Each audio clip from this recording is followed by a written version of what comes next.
Hei vaan kaikille ja tervetuloa tänne Länsi-Uudenmaan hyvinvointialueen ja OIMAn ikäihmisten kuukausipalkkiollisten omaishoitajien koulutukseen. Tässä koulutuksena tarkoituksena olisi käydä läpi OIMA-palvelun käyttöohjeita. Ja tänään täällä kouluttamassa OIMalta on minä Aada ja sitten myöhemmin pääsee ääneen mun kollega Taru. Ja koulutuksen rakenne on sellainen, että ensin käydään tätä kirjallista materiaalia läpi ja sen jälkeen siirrytään meidän demoympäristöön ja katsotaan sitten lisää siellä, että miltä se palvelu näyttää. Ja tätä kirjallista materiaalia ei käydä tänään kokonaan läpi tässä koulutuksessa, että tähän on koottu silleen olennaisimmat OIMA-palvelun käyttöön liittyvät asiat, mutta te saatte myöhemmin käyttöön tämän kirjallisen materiaalin ja tämä tulee sinne Länsi-Uudenmaan hyvinvointialueen nettisivulle. Ja tämä koulutus järjestetään tosiaan tällaisena Teams-koulutuksena ja teillä ei ole mahdollisuutta avata mikkejä tai kameroita, mutta jos teillä herää kysymyksiä, niin siellä on sellainen kysymyslaatikko, johon on mahdollista kirjoittaa kysymyksiä. Ja OIMaa koskeviin kysymyksiin siellä vastataan täältä OIMan päästä. Ja sitten jos on ikääntyneiden palveluihin liittyviä kysymyksiä, niin niihin saa sieltä myös vastauksen. Ja jos on jotain kysymyksiä, mihin ei tässä pystytä vastaamaan, niin ne tulee sitten myöhemmin sinne hyvinvointialueen nettisivuille vastauksineen. Ja lähdetään nyt käymään tätä materiaalia eteenpäin ensiksi.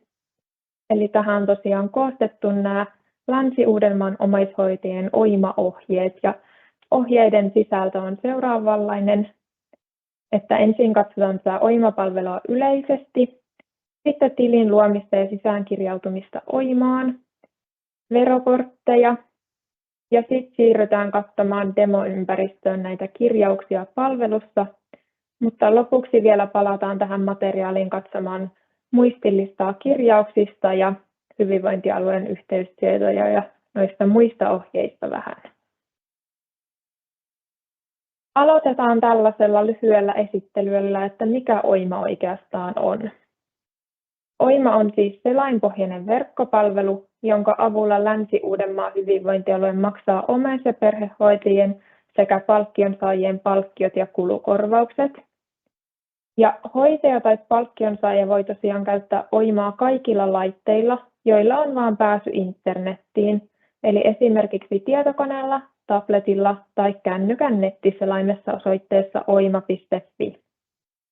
Ja jotta voit rekisteröityä OIMaan, eli tehdä sinne sen tilin, niin tämä vaatii, että sinulla tulee olla pääsy internettiin sekä toimiva sähköpostiosoite ja välineet vahvaan tunnistautumiseen. Ja mikäli täällä on joku linjoilla sellainen, kellä ei ole mahdollisuutta käyttää sähköisiä järjestelmiä, niin siinä tapauksessa hoitosuhteeseen liittyvät asiat voi ilmoittaa täysin samaan tapaan kuin ennenkin. Ja OIMA-palvelu siis tarjoaa sähköisen väylän omaan hoitosuhteeseen liittyvien ilmoitusten tekemiseen ja näin ollen vapauttaa aikaa muihin asioihin.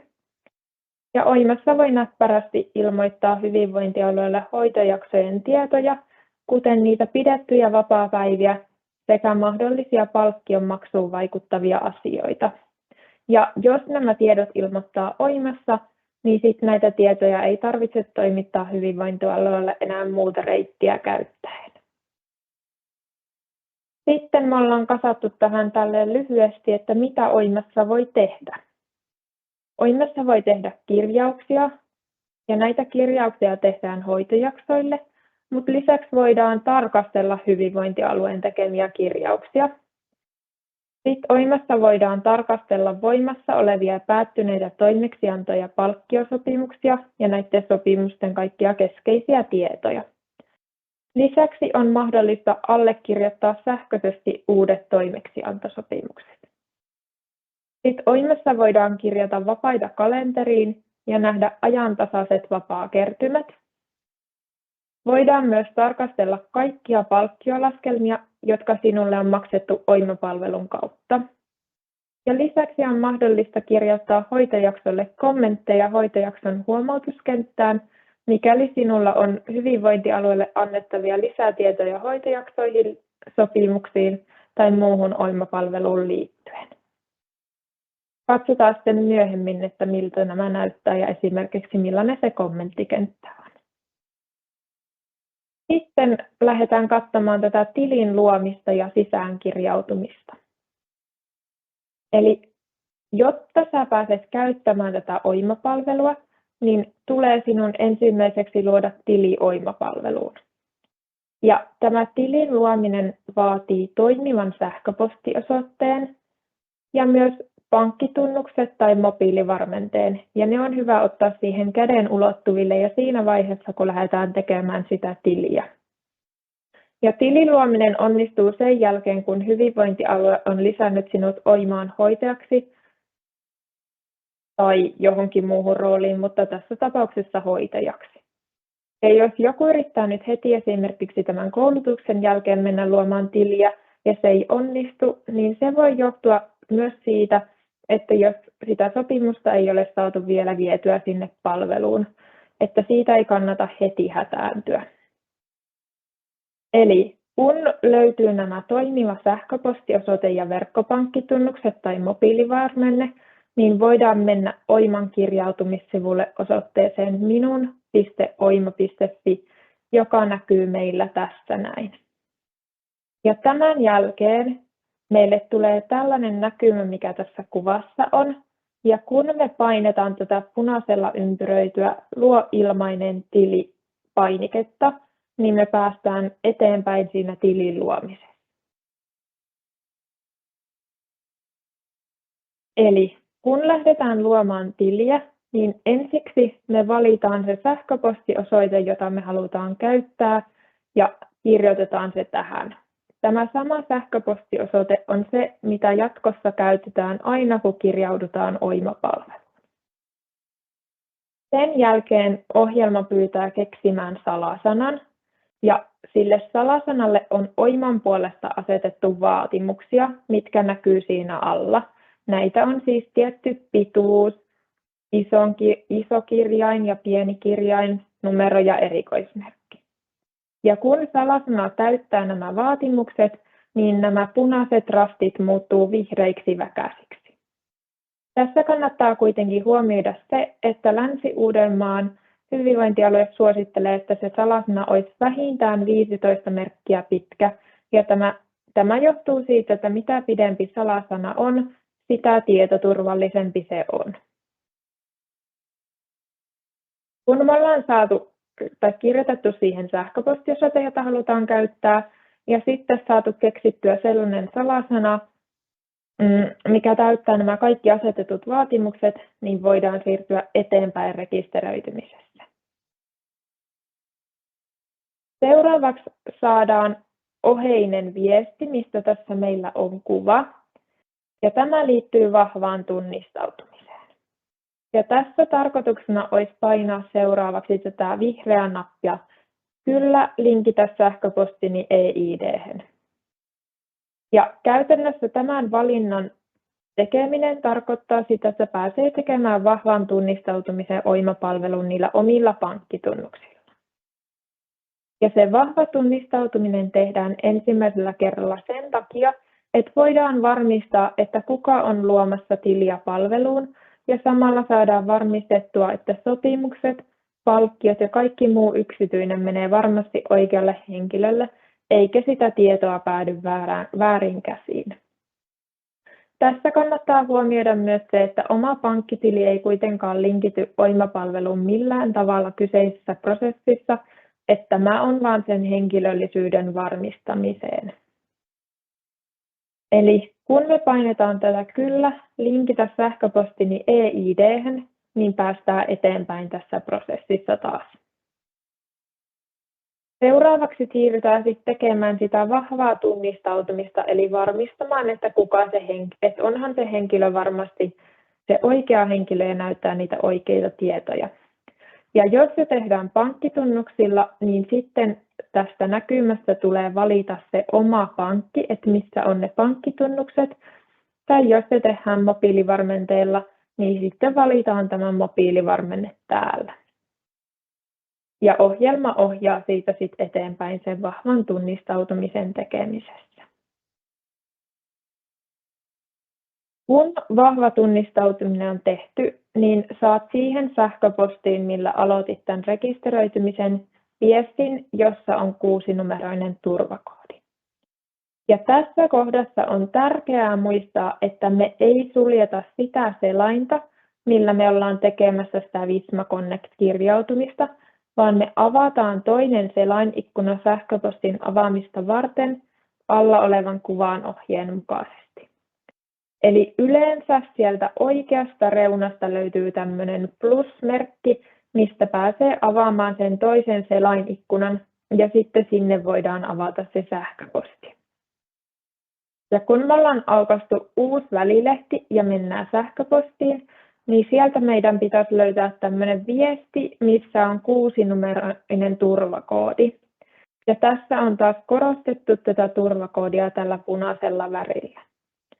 Ja jos te ette heti näe siellä sähköpostissa tätä viestiä, kun te olette tilannut sen turvakoodin, niin kannattaa odottaa muutama minuutti, että siinä voi olla sellainen viive. Mutta sitten kannattaa myös huomioida se, että se koodi on voimassa vain 15 minuuttia ja sinä aikana se pitäisi ehtiä syöttämään. Eli kun me löydetään sähköpostista tämä turvakoodi, niin kopioidaan se tai otetaan se jotenkin muuten talteen ja sitten siirrytään takaisin sinne sivulle, missä me oltiin tekemässä sitä Visma Connect-kirjautumista. Ja täällä sivulla on tämä kenttä, joka on pyytänyt sitä turvakoodia, niin tänne sitten syötetään se turvakoodi. Ja tämän jälkeen painetaan tätä vihreää linkitä tili-painiketta. Seuraavaksi saat palvelussa tämmöisessä alemmassa kuvassa näkyvän viestin, joka kertoo, että sinut on tunnistettu vahvasti palvelussa. Ja ruudussa tulee näkymään tämmöinen samanlainen teksti kuin tässä kuvassa, jossa lukee, että Bank ID Finland linkitetty Visma-tiliisi. Ja tämä toiminto on täysin tietoturvallinen ja ne pankkitunnukset ei siis tule liittymään Oima-tiliin. Että tämä vaan liittyy tämä teksti siihen, että se vahva tunnistautuminen on tehty. Ja tästä sitten painetaan seuraavaksi tuolla alhaalla näkyvää jatka-painiketta. Nyt me ollaan päästy sinne Oima-palveluun sisään ja päästään valitsemaan, että missä roolissa halutaan toimia.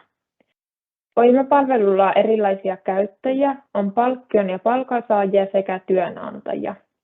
Mutta omaishoitajien tarvitsee valita aina roolikseen tämä hoitaja. Se ei kuitenkaan ole katastrofi, jos vahingossa valitsee väärän roolin, koska sitä roolia pääsee myöhemmin vaihtamaan tuommoisesta vaihda roolia -painikkeesta, mikä on ympyröitynä täällä. Oimassa voi myös toimia useassa roolissa yhtä aikaa ja siinäkin tapauksessa niitä rooleja vaihdettaisiin aina tästä vaihda roolia -painikkeesta.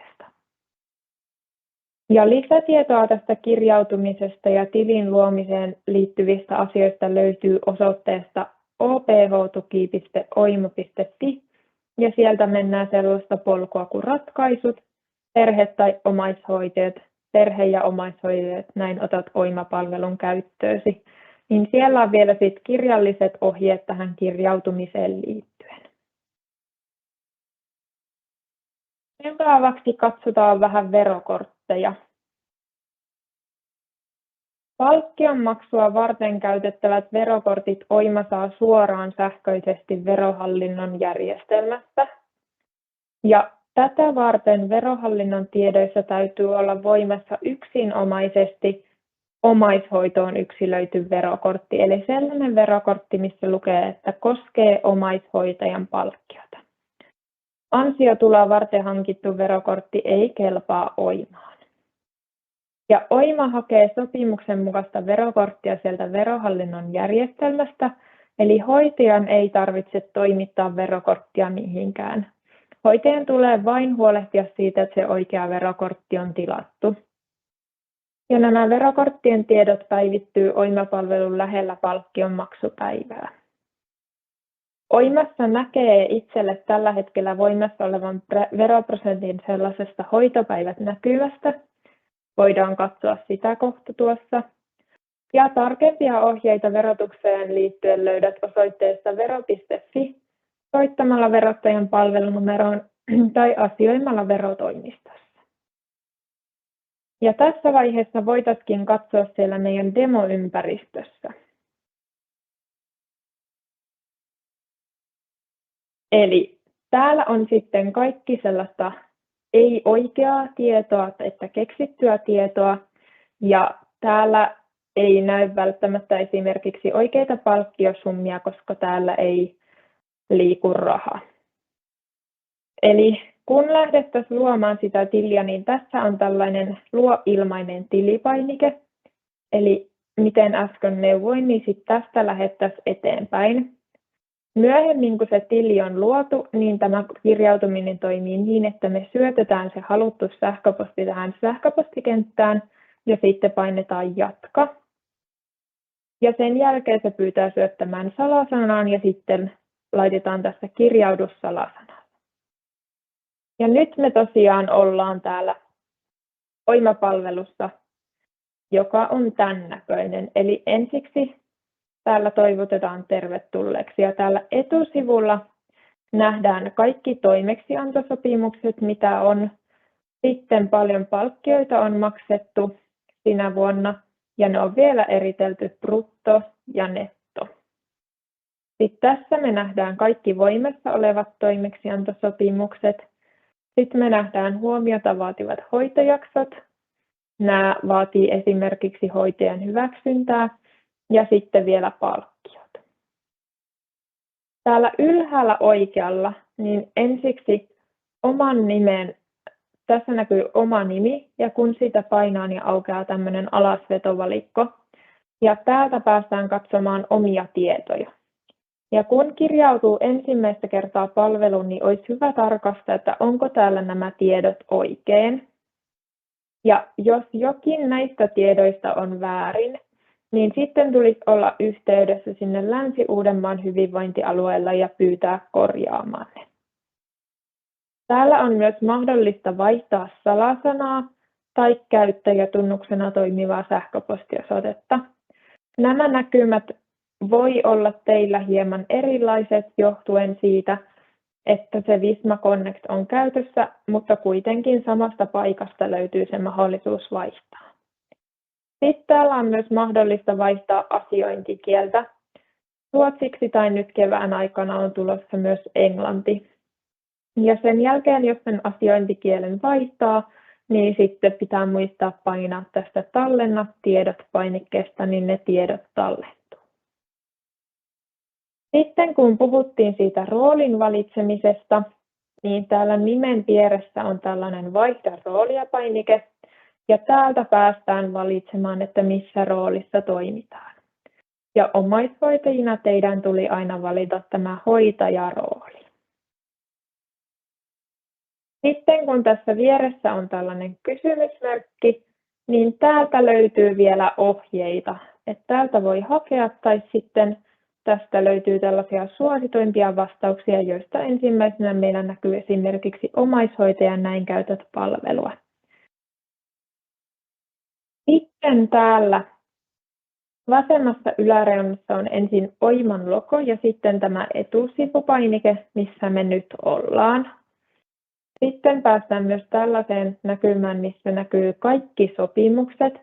Tällä hetkellä meillä on yksi voimassa oleva. Ja jos olisi niitä sähköisesti allekirjoitettavia sopimuksia, niin ne näkyisi täällä keskeneräiset välilehdellä. Ja täältä sitten pääsisi allekirjoittamaan. Ja sitten näkyy vielä täällä kaikki päättyneet sopimukset arkistoituneena.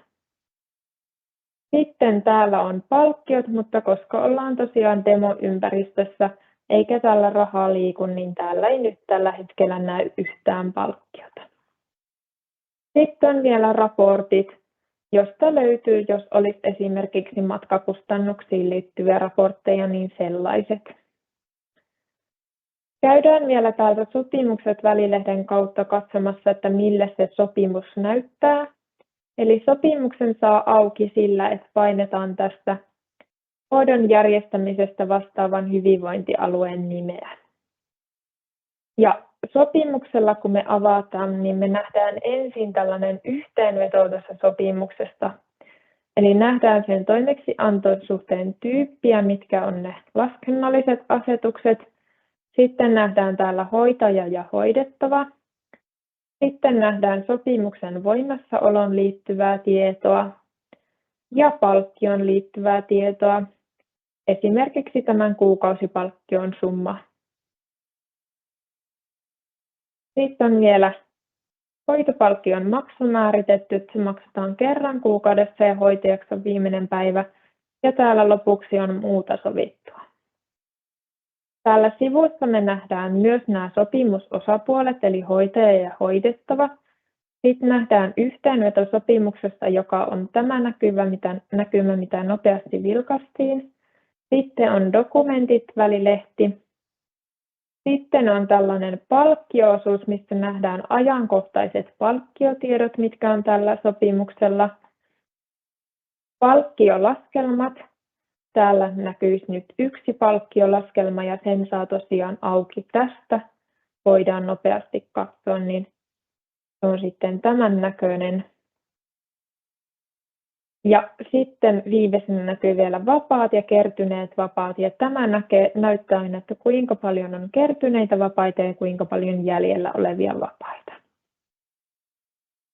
Sitten voitaisiin vaihtaa Tarun kanssa vuoroa ja Taru pääsee näyttämään, että miten niitä kirjauksia tehdään. Kiitos Aada. Ja hei vaan kaikille myös mun puolesta. Mä oon tosiaan Anttilan Taru ja työskentelen täällä Oiman päässä. Otetaan tuolta Oima-palvelu auki. Mä näytän teille tosiaan täällä meidän demoympäristössä kuvitteellisilla tiedoilla, että kuinka noita kirjauksia tuonne hoitojaksolle tehdään. Kuten Aada tuossa aiemmin mainitsi, niin materiaalit tulee tuonne hyvinvointialueen nettisivuille. Niin jos haluaa sitten ensimmäistä kertaa itse kirjauksia tehdessä ottaa vaikka sen materiaalin siihen rinnalle auki, niin sieltä löytyy nämä samat asiat, mitä nyt katsotaan, niin kuvina vaiheittain eriteltynä. Ja tällä tosiaan etusivulla niin nähdään näitä Oima-palvelun kautta menneiden tietojen yhteenvetoa. Hoitojaksolle päästään tekemään sitten merkintöjä muutamaa eri reittiä. Eli voidaan joko valita tästä etusivulta, tai sitten jos halutaan vaikka katsoa hieman tarkemmin, että mille sopimukselle ollaan kirjauksia tekemässä, niin voidaan mennä tuonne sopimukset välilehdelle. Ja sitten tästä kun katsotaan, että kenelle hoidettavalle kirjauksia ollaan tekemässä, niin täältä rivin lopusta löytyy tämmöinen hoitopäivät-painike. Siitä klikkaamalla päästään sitten tähän hoitopäivien puolelle, jossa hoitojaksolle sitten ne merkinnät aina tehdään. Täältä löytyy myös linkki takaisin tuonne toimeksiantosopimuksen puolelle, eli tämä näkymä, mitä Aada äsken esitteli. Ja sitten täällä on myös painike, jos halutaan tältä sopimukselta sitten, kun on valittuna tietty sopimus, niin mennä kirjauksia tekemään, niin hoitopäivät painikkeesta päästään tähän samaan kalenterinäkymään. Tässä hoitopäivien puolella löytyy ensin 2 tällaista pudotusvalikkoa. Eli jos olisi useampi hoidettava, niin tästä ensimmäisestä pudotusvalikosta pystyttäisiin sitten valitsemaan hoidettava, jolle niitä kirjauksia halutaan tehdä. Seuraava tärkeä valikko on hoitojakso, ja siitä tulee aina tarkistaa, että on valittuna sitten se hoitojakso, jolle niitä merkintöjä halutaan tehdä. Tästä avaamalla päästään tarkastelemaan myös näitä aiempia hoitojaksoja, joita on Oima-palvelun kautta käsitelty, tai sitten halutessaan tekemään merkintöjä myös sitten tuleville hoitojaksoille. Kun hoitojaksolle on tehty kaikki tarvittavat merkinnät, niin sitten tuosta vahvista painikkeesta saataisiin sitten viestittyä hoitajana hyvinvointialueelle, että hoitojakso on omalta osalta käsitelty ja valmis sitten heidän käsittelyään varten. Ja tässä sitten vielä hoidettavan tietojen alla nähdään verokortin tiedot, ja siitä klikkaamalla nähdään sitten vielä hieman tarkemmin se verokortti, joka siellä itsellä on Oima-palvelussa tällä hetkellä käytössä. Ja tässä tosiaan käyttäjällä on tuo omaishoidon verokortti. Kun mennään hieman alemmas sivulla, niin löytyy tämmöinen hoitojakson huomautukset-kenttä. Ja tänne me pystytään kirjoittamaan sitten kommentti, joka menee hyvinvointialueelle käsiteltäväksi. Eli jos olisi jotain kommenttia, jota haluaa hyvinvointialueelle viestiä vaikka kyseiseen hoitojaksoon liittyen, niin tämän toiminnon kautta pystytään sitten laittamaan kommentti.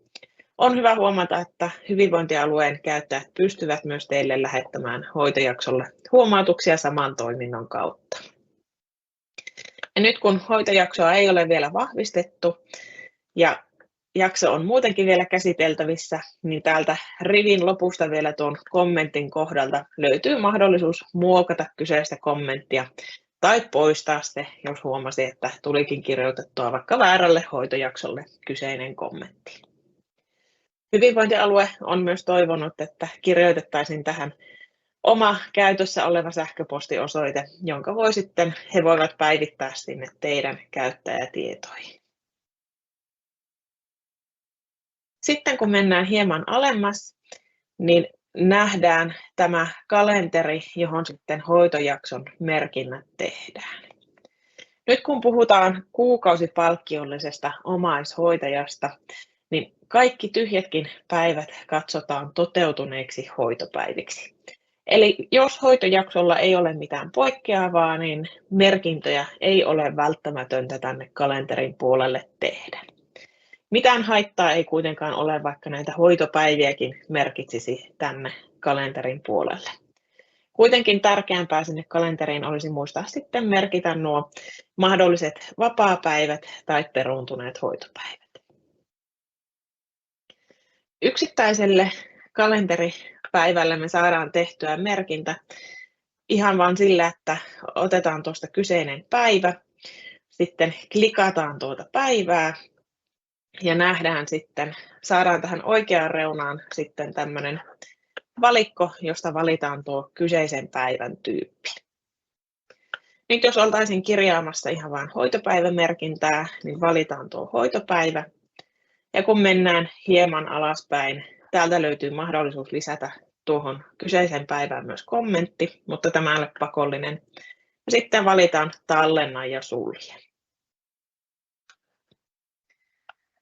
Sitten täällä hoitopäivien puolella, jos halutaankin syöttää vaikka sama merkintä useammalle päivälle, pystytään täältä kalenterin yläpuolelta käyttämään tällaisia monivalintoja.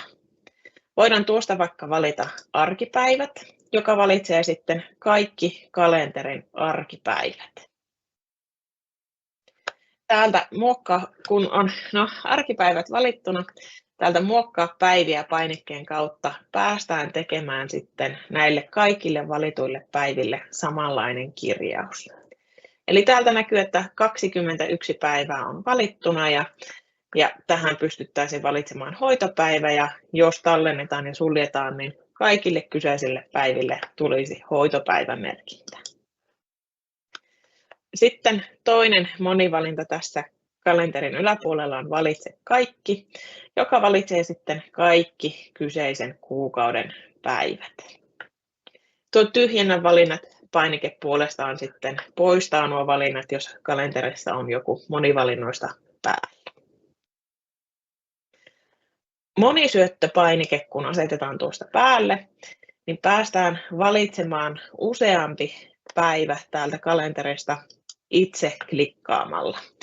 Eli klikataan niitä päiviä, jotka halutaan sitten valita. Otettiin tuosta esimerkiksi nyt 7. päivä ja sitten 15. päivä valituksi.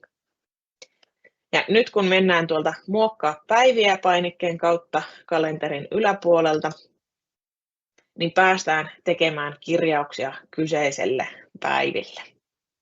Ja täältä näkyy taas, että täällä on 2 päivää valittuna ja mitkä kyseiset päivät ovat.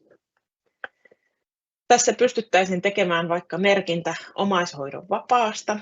Ja kun valitaan tuo omaishoidon vapaa, niin saadaan näkyviin tämä järjestämistapa. Omaishoidon vapaiden vienti on myös hyvinvointialueella vielä kesken, eli jos saldoja ei vielä näy, niin ei hätää, siellä on tosiaan vienti vielä vaiheessa. On myös tärkeää huomata, että omaishoitajat tekevät vain omat merkintänsä ja esimerkiksi sijaisomaishoitajat merkitsevät sitten hoitopäivät heidän omaan OIMA-palveluunsa. Mutta jos nyt haluttaisiin merkitä tänne, että täällä oli 2 päivänä omaishoidon vapaa, valitaan tuohon vaikka sijaisomaishoitaja, niin päästään täältä alhaalta sitten tallentamaan nuo merkinnät. Ja tänne muodostui sitten 2 päivälle omaishoidon vapaa-merkinnät. Jos nyt sitten huomattaisiin, että merkintä olikin virheellinen ja halutaan se tuolta kalenterin puolelta ottaa pois. Nyt tässä oli tuo monisyöttö vielä valittuna, niin otan sen tuosta vielä valintana pois. Ja jos haluaisin vaikka tämän hoitopäivän merkinnän tästä poistaa, niin klikataan kyseistä päivää. Ja sitten tänne tulee tämmöinen painike kuin tyhjennä kirjaukset. Kun ollaan valittu, että tyhjennä kirjaukset, niin muistetaan vielä tallentaa ja sulkea. Ja tuo merkintä poistuu sitten tuolta kalenterin puolelta.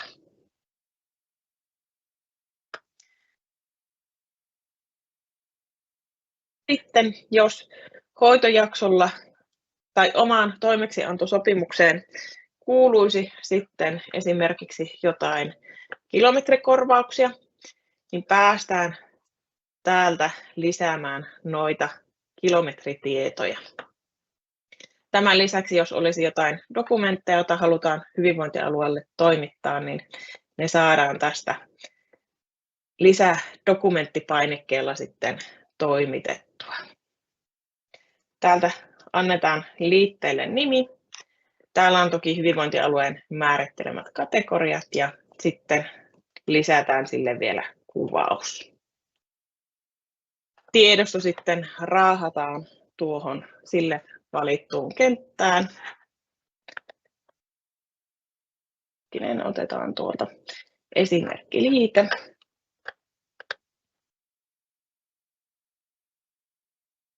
Ja tuohon kun kyseinen liite sitten tallennetaan, tuolta valinta.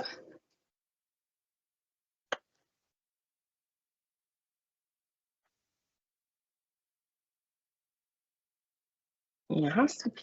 Niin saadaan tuo liite tallennettua tuohon hoitojaksolle. Tuo dokumentit-painike muuttuu vihreäksi, kun hoitojaksolla on dokumentti lisättynä. Sitten kun hoitojaksolle on tarvittavat merkinnät tehty, täällä on esimerkiksi nyt merkittynä nämä 2 omaishoidon vapaata, niin mennään tänne hoitojakson yläreunaan ja valitaan täältä vahvista hoitojakso. Tässä saadaan sitten koonti näistä merkinnöistä, mitä äsken tehtiin. Tosiaan nuo tyhjät päivät eivät tässä korostettuna näy, vaan tässä näkyy sitten vain nuo omaishoidon vapaat. Ja nyt kun hoitojakso vahvistetaan, niin hyvinvointialue näkee, että kyseinen hoitojakso on teidän puolestanne käsitelty ja sitten he pääsevät käsittelemään tuota hoitojaksoa eteenpäin. Jos hyvinvointialue ei ole vielä vahvistanut kyseistä hoitojaksoa, niin se pystytään vielä palauttamaan sitten muokattavaksi tuosta palauta muokattavaksi painekkeen kautta. Täältä päästäisiin sitten vielä mahdollisesti tekemään tarvittaessa korjauksia kyseiselle hoitojaksolle. Eli voitaisiin vaikka lisätä tuonne 1 peruuntunut hoitopäivä joko palkallisena tai palkattomana. Ja kun valitaan tallenna ja sulje, saadaan tuonne merkintä ja sitten päästään tosiaan vahvistamaan hoitojakso uudelleen. Jos hoitojaksolle on tehty merkintöjä, mutta vahvistaminen unohtuu, niin ei hätää, se nousee silti sinne hyvinvointialueen päähän käsiteltäväksi. Sitten voitaisiin vielä hieman tuolta materiaalin puolelta katsoa muun muassa muistilistaa tuonne kirjausten tekemiseen.